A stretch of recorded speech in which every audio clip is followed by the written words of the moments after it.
Welcome to journalist TV news. దేశ చరిత్రలో ఇచ్చిన మాటకు కట్టుబడి 6 గ్యారంటీ పథకాలను ప్రభుత్వం ఏర్పడి ఏడాది తిరగక ముందే అమలు చేసిన ఘనత కాంగ్రెస్ పార్టీకి దక్కిందని, రాబోయే రోజులలో ఇంకా పేదలకు సంక్షేమ అభివృద్ధి పథకాలు కాంగ్రెస్ ప్రభుత్వం ప్రకటించనున్నదని Yellandu MLA Koram Kanakaiah, DCCB director Mekala Mallibabu Yadav పేర్కొన్నారు. కామెపల్లి మండలం పండితాపురం, రిక్కీ తండా, బండిపాడు గ్రామాల్లో ఎంపీడీఓ రవీందర్ అధ్యక్షతన గ్రామ సభలు నిర్వహించి పేదలకు రేషన్ కార్డుల జాబితాను ప్రకటించారు. ఇంకా జాబితాలో లేని రేషన్ కార్డు లబ్ధిదారులు మరియు దరఖాస్తు చేయని వారు కూడా తిరిగి గ్రామ సభలలో ఎండీఓ ఆఫీసులో దరఖాస్తు చేసుకోవచ్చని, ఇది నిరంతర ప్రక్రియ అని ఎమ్మెల్యే కోరం కనకయ్య అన్నారు. ఈ కార్యక్రమంలో CI Tirupati Reddy, SI Sai Kumar, special officer Madhu, tahsildar Sudhakar, CDPO Dayamani, APM Shyam, APO Srirani, panchayat కార్యదర్శి శంకర్, ఐసీడీఎస్ సిబ్బంది, గ్రామ పంచాయతీ సిబ్బంది మరియు కాంగ్రెస్ పార్టీ నాయకులు, ప్రజలు భారీ ఎత్తున పాల్గొన్నారు. మరి విచ్చేసినటువంటి మా సోదరీమణులందరకు కామేపల్లి మండలం తరపున, పండితాపురం తరపున ప్రత్యేకంగా ఉదయపూర్వకంగా నమస్కారాలు తెలియజేస్తా ఉన్నాను. మరి ఈరోజు మరి చాలా శుభదినంగా భావిస్తా ఉన్నాను. ఎందుకంటే మరి గత 10 సంవత్సరాల్లో మనం పడ్డటువంటి బాధలు తెలుసు, ఇబ్బందులు తెలుసు. మరి ఏదైతే ఆ రోజు రేవంత్ రెడ్డి గారు కాంగ్రెస్ ప్రభుత్వం వచ్చాక, కాంగ్రెస్ ప్రభుత్వం వస్తే 6 గ్యారంటీలు చేస్తామని చెప్పి మరి ఎన్ని ఇబ్బందులు ఉన్నప్పటికీ, ఎన్ని లక్షల కోట్ల అప్పులు చేసిన గత ప్రభుత్వం చేసినప్పటికీ వాటినన్నింటినీ కూడా అధిగమిస్తూ మరి 6 గ్యారంటీలను కూడా నిర్వహించడం జరిగింది. అది మహిళా సోదరీమణులకు మరి ఎక్కడికి తెలంగాణ రాష్ట్రంలో ప్రగతి భవన్ కావచ్చు, మరి ఏ టెంపుల్ పోవాలన్నా కూడా ఉచిత బస్సు సౌకర్యం కల్పించినటువంటి ప్రభుత్వం కాంగ్రెస్ ప్రభుత్వం, రేవంత్ రెడ్డి గారి ప్రభుత్వం. మరి అదే విధంగా నా ఆడబిడ్డలు మరి గ్యాస్ చాలా బడ్డెన్ అవుతా ఉందని చెప్పి మరి సబ్సిడీ ఇచ్చి మరి గ్యాస్ తెప్పించినటువంటి, గ్యాస్ కి సబ్సిడీ ఇచ్చినటువంటి ప్రభుత్వం మరి ఏమన్నా ఉందంటే అది మరి కాంగ్రెస్ ప్రభుత్వం. అదే విధంగా చాలా మంది పేదవాళ్ళు కరెంటు బిల్లులు వచ్చి మరి కట్టేటువంటి పరిస్థితులు లేక మరి చాలా మంది కేసులో పోయినటువంటి పరిస్థితులు చూసాం. మరి అలాంటి వారికి 200 యూనిట్లు కాల్చుకున్నటువంటి ప్రతి గృహానికి మరి గృహలక్ష్మి కింద 200 యూనిట్లు కాల్చుకున్న వారికి మరి ఉచిత కరెంట్ ఇచ్చినటువంటి ప్రభుత్వం మరి కాంగ్రెస్ ప్రభుత్వం అని చెప్పి ఈ సందర్భంగా మరి మీకు తెలియజేస్తా ఉన్నాను.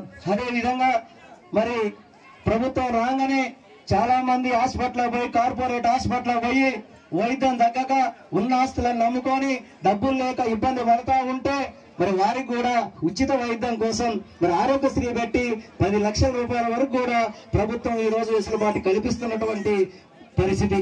మరి అదే విధంగా మీరు మొన్న చూశారు, తెలంగాణ రాష్ట్రంలో గత 30 సంవత్సరాల క్రితం వచ్చినటువంటి తుఫాను వస్తే ఆ తుఫానికి ఎంతో మంది రైతులు పొలాలు కొట్టకపోయి, పత్తి సేలు కొట్టకపోయి, పొలాలు మునిగిపోయి చాలా మంది రైతులు ఇబ్బంది పడితే మన పండితాపురం గ్రామంలో మరి చాలా మందికి ఎకరానికి 10,000 రూపాయల చొప్పున మరి కొట్టకపోయిన వాళ్ళకి నాటేసిన వాళ్ళకి నాటైన వాళ్ళకి వచ్చినాయి అంటే అది రేవంత్ రెడ్డి గారి కాంగ్రెస్ ప్రభుత్వం ఘనత అని చెప్పి, మన కనకన ఘనత అని చెప్పి ఈ సందర్భంగా నేను తెలియజేస్తా ఉన్నాను.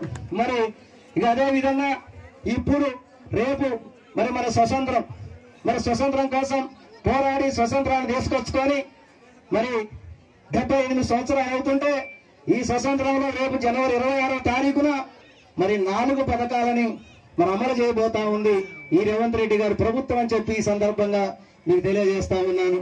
మరి మొదటిది మీ అందరికీ తెలుసు, మరి ఇందిరమ్మ ఇళ్ళు ఎప్పుడా అని ఎదురు చూస్తా ఉన్నారు. గత 10 సంవత్సరాలలో ఒక్క ఇల్లు ఇచ్చినటువంటి పరిస్థితి లేదు. మరి గత 10 సంవత్సరాల కంటే ముందున్నటువంటి ప్రభుత్వం కాంగ్రెస్ ప్రభుత్వం, దివంగత నేత వైఎస్ రాజశేఖర రెడ్డి గారు ఈ పండితాపురం గ్రామంలో 400 ఇళ్లు దివంగత నేత రామరెడ్డి వెంకరెడ్డి గారి సారథ్యంలో, కనకయ్య గారి నాయకత్వంలో 400 ఇళ్లు కట్టించినటువంటి ఘనత ఈ పండితాపురంలో కాంగ్రెస్ పార్టీకి దక్కిందని చెప్పి ఈ సందర్భంగా మీకు తెలియజేస్తా ఉన్నాను. మరి అదే విధంగా మరి రేషన్ కార్డుల విషయానికి వస్తే మరి ఎప్పుడో మరి గతంలో ఉన్నటువంటి వైఎస్ రాజశేఖర రెడ్డి గారి కాంగ్రెస్ ప్రభుత్వం మరి అప్పుడు ఉన్నటువంటి వెంకరెడ్డి గారి నాయకత్వంలో, కనకన్న నాయకత్వంలో రేషన్ కార్డులు ఇవ్వడం తప్ప ఇప్పుడున్నటువంటి 10 సంవత్సరాలలో ఒక్కళ్ళకి రేషన్ కార్డు ఇచ్చినటువంటి పరిస్థితి లేదు. పెళ్లిళ్ళు చేసుకొని ఒక్కొక్క పిల్లగాడి కొడుకుకి బిడ్డలకి మరి 13, 14 సంవత్సరాలు వస్తా ఉన్నాయి. 10 సంవత్సరాలు వచ్చినప్పటికీ ఒక్కొక్క కుటుంబంలో 4, 5 అయినప్పటికీ మరి కార్డు లేనటువంటి పరిస్థితి కనపడతా ఉన్నది.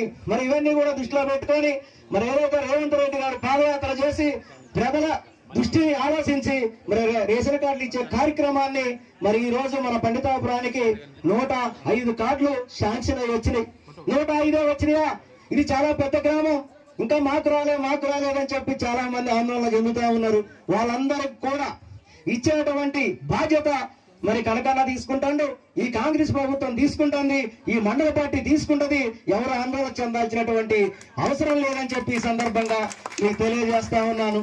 ఎందుకంటే ఈ రోజు 105 ఈ రోజు నుంచి నిరంతర ప్రక్రియ. మీరు ఇక్కడ ఎండిఓ మన గ్రామ పంచాయతీలో పెట్టుకోవచ్చు, ఎండి ఆఫీస్ లో పెట్టుకోవచ్చు, ఎంఆర్ ఆఫీస్ లో పెట్టుకోవచ్చు, కలెక్టర్ గారికి పెట్టుకోవచ్చు. కార్డు లేకపోతే కార్డు ఇచ్చేటువంటి బాధ్యత కాంగ్రెస్ ప్రభుత్వం తీసుకుందని చెప్పి ఈ సందర్భంగా మీకు తెలియజేస్తా ఉన్నాను. అదే విధంగా మరి రైతు భరోసా అంతకుముందు ఉన్నటువంటి మరి కాకుండా ఇప్పుడు రైతు భరోసా పెట్టి మరి సంవత్సరానికి రైతులకి మరి పంటకి ఇబ్బంది లేకోకుండా ఎకరానికి 1200 రూపాయలు ఇచ్చేటువంటి కార్యక్రమం రేపు జనవరి 26వ తారీఖున మనం ప్రారంభోత్సవం చేసుకోబోతా ఉన్నాం. 12,000 రూపాయలు అంటే 2 విడతలుగా 6,000 12,000 రూపాయలని మనం జనవరి 26వ తారీఖున మనం ప్రారంభోత్సవం చేసుకోబోతా ఉన్నాం అని చెప్పి మరి ఇంత ఈ సందర్భంగా తెలియజేస్తా ఉన్నాను. అదే విధంగా మన ఇందిరమ్మ ఆత్మీయ భరోసా మరి రేవంత్ రెడ్డి గారి నాయకత్వం అందరూ కూడా ఆ రోజు ఏదైతే సోనియా గాంధీ గారు సంక్షేమ పథకాలు హామీలు ఇచ్చారో ఆ హామీలన్నీ కూడా నెరవేర్చడానికి తెలంగాణ రాష్ట్ర ముఖ్యమంత్రిగా రేవంత్ రెడ్డి గారిని ఏర్పాటు చేసుకోవడం, పెద్ద ఎత్తున సంక్షేమ అభివృద్ధి పథకాలు కూడా ప్రజల ముందు చేసే గొప్ప కార్యక్రమం కూడా ప్రవేశపెడతా ఉన్నారు. ఇప్పుడే చెప్పారు, గెలిచిన వెంటనే మహిళలందరూ కూడా ఉచిత బస్సు కార్యక్రమం పెద్ద ఎత్తున ఇచ్చినటువంటి గొప్ప